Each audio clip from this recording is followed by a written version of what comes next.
cool car, mate. Thank you very much. Really nice. Are you together? Yeah.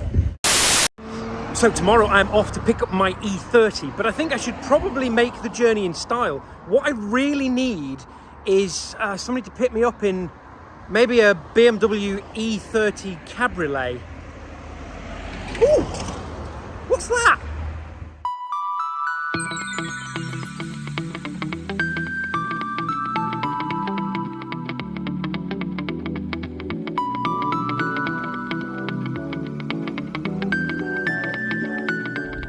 Right, I'm going to try this again because I'm out of breath. I've been running to get rid of something from the car. 50 yards. Yeah, 50 yards and I'm absolutely wiped. So, as you can tell, I am in a BMW E30, but not my BMW E30. I am in Ian's BMW E30. Right.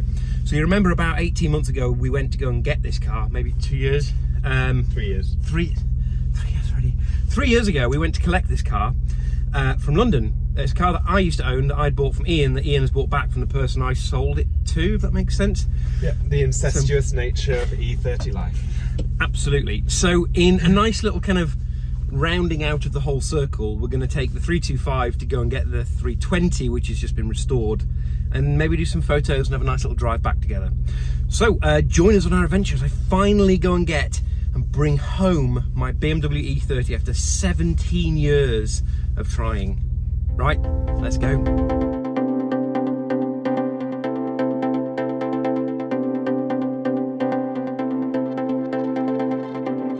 Once we arrived at Bahnstormers, we pulled the car out because I didn't want to film anything inside the garage because there's some really quite special and rarefied BMWs at this location. So not really my place to put those on the internet. So let's have a look around the car.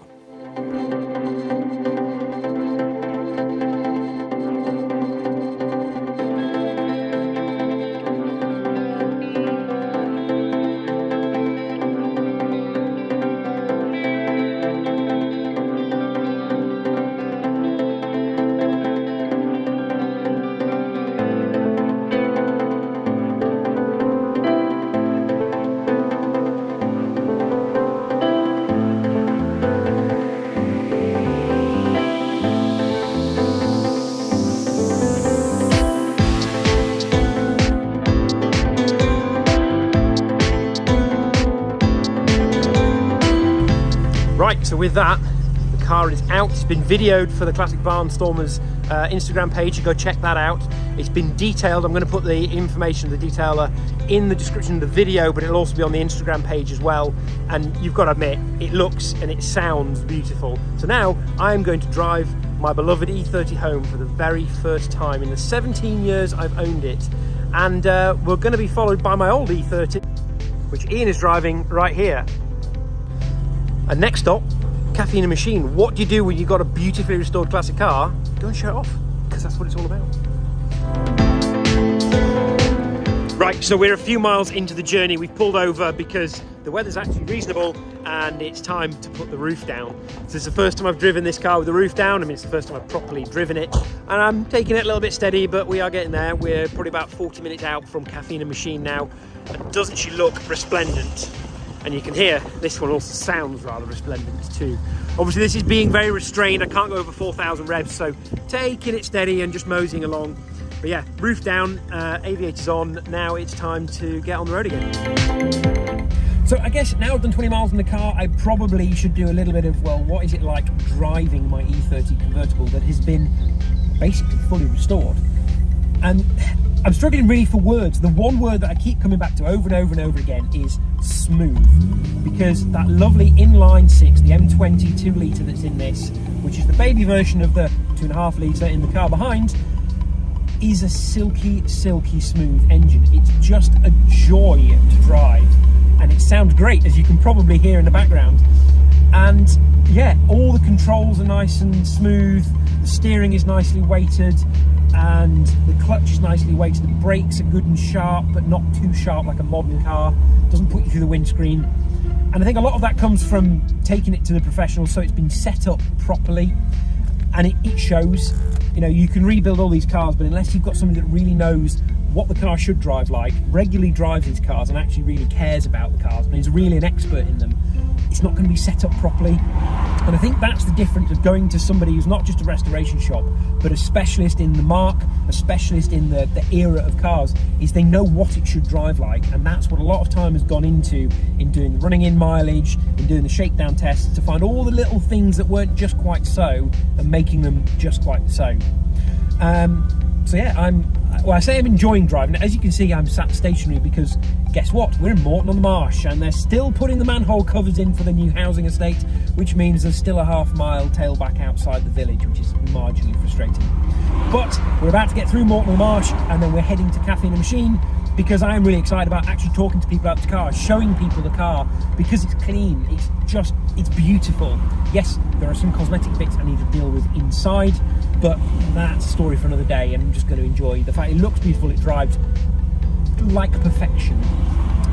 So I have a couple of thanks, obviously thanks to Steve and the team at Classic Bahnstormers for doing an astonishing job on restoring this car and getting it back to as it should be. Even down to the fact it's holding its temperature. It's not even starting to get warm. We've been sat here for probably 10-15 minutes now. It's absolutely fine. Great tractor. Also, I need to say thank you to his detailers who did a very last minute job of cleaning and polishing the car, really making it look even better than it did last week when I came to do the pre-delivery inspection. I know they wanted to go a lot further with it but didn't have time, and it was definitely a squeeze-in job in front of a car that they're doing because they're selling. So thank you very much for that. I'm going to bleep bloop the details, I think, as I've already said, in the description for this video and on the Instagram post for the car. And thank you also to a friend of mine, Chloe, who has done a nice period Pioneer tape radio for this car, which Classic Bahnstormers have installed for me and does work beautifully, albeit I haven't had a chance to test the tape deck yet because I forgot to bring tapes with me. But I am enjoying the radio and the very period speakers that are a little bit tinny, but go on, that's half the enjoyment. Right, well, there's said new housing estate is causing chaos in Moreton-on-the-Marsh, and I need to now concentrate on driving through Moreton-on-the-Marsh. So, see you at Caffeine and Machine.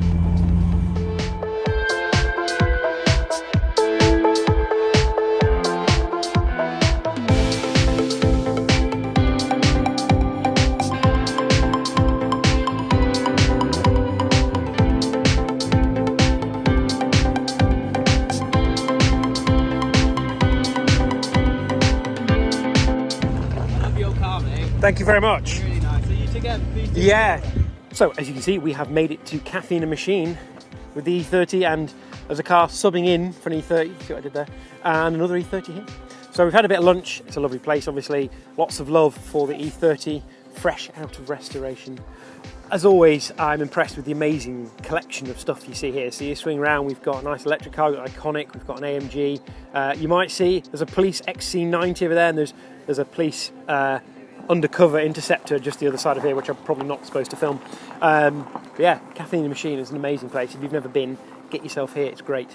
Right, we're going to take our lovely E30s, the daily driven super high mileage one and my fresh restored one, and head on home. No pressure lift giant. This is the most expensive car I own.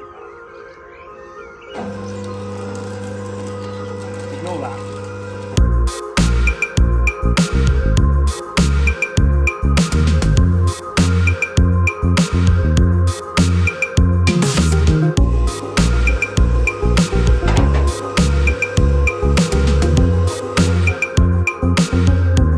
We've got the lift, we can have a look underneath the car. So you can see the lovely new stainless exhaust system here, and you can see the diff here is all nice and cleaned up, although already from the drive home today it's covered in muck, which is slightly sad. But yes, nice new drive shafts. All of this has been powder coated, new springs, new dampers, all new brake lines. You can see everything's been torqued and marked where it's been torqued. This has all been powder coated, all new fuel tank, new heat shields running along under here. So these are all new fuel lines. All the brake lines, they've been on a couple of years now, but they were new. This is the first time they've really been used. All this has been sort of painted, and then they've torque checked everything. That's why they've all got yellow dots on. Gearbox has been out and been refurbished. The prop shaft here, that's been out and been balanced. And you see again, it's got all the little marks where they've torqued everything and checked they've torqued it. New anti-roll bars. These were new, although the car's been stood for a number of years, so there's a bit of surface rust on a few things. Brakes have all been done. New clamps and bushes on the anti-roll bars. New drop links all been torque checked. New gaiters and tie rod ends. Same on this side. New springs and dampers. And then the sump's been off and been cleaned because, well, it's basically a brand new engine. And yeah, that's the underside of the E30. Annoyingly, looks quite dirty now. It's driven 500 miles of running in, but yeah, I'd say that's a pretty damn good looking E30, wouldn't you? So yes, I have got changed again, but look, I've got my nice 3-litre CS t-shirt on, which feels appropriate while we've got a nice sort of quad headlight shark nose BMW in the garage. But yeah, the garage is looking interesting. So while she's now tucked up here, you can just see the E30 OEG or E303 OEG number plate tucked away up there. I haven't gone all the way up because it's getting a little bit tight with the rafters, but it's still okay. That's because there's another car coming to fill this next week, but more about that later. And then we've got the Volvo, which now won't start. The starter motor is absolutely jiggered. And so, small problem. The Clio, you can't even see the Clio. The Clio's tucked up in the roof there. But that Volvo's got to come out so I can do the exhaust on the Clio. And then we've got the 944. So the garage is looking pretty cool and slowly putting the fleet back together. The only problem is we've got two very large SZ cars. We've got the Rolls Royce and the Bentley to try and find a home for. And when the Fiat arrives, my garage is full. This is a problem. But hopefully the 944 is going. So that's one space we'll get back. But then that's probably where the Land Rover is going to go. So that still doesn't solve the problem. So one of the SZ cars is going to have to go here. The other one is going to have to go here. The BMW can basically stay there. The Fiat is going to have to go up there. And I don't know about the Volvo for now. Don't know. It might have to live outside for a little while, which makes me very sad. But yeah, right, that is all for this episode of Automotive Tales. It has been a manic few days and few weeks with the big move, all the cars starting to come home, cars finishing their restoration, the Fiat coming back from its previous restoration where it's been stored since it was restored a couple of years ago.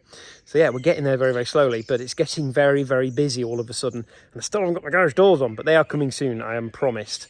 And now I've got to find a home for all the stuff that's sort of in the way. We've had to move everything to get the cars in. It's getting a little bit busy, and I need to do some more work on my workshop, which is just behind. You can't actually see it behind there. So yeah, right, see you next time. Bye.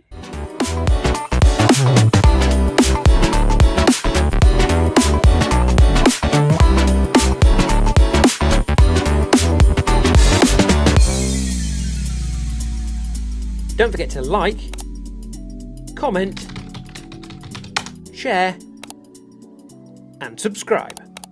Thank you for watching.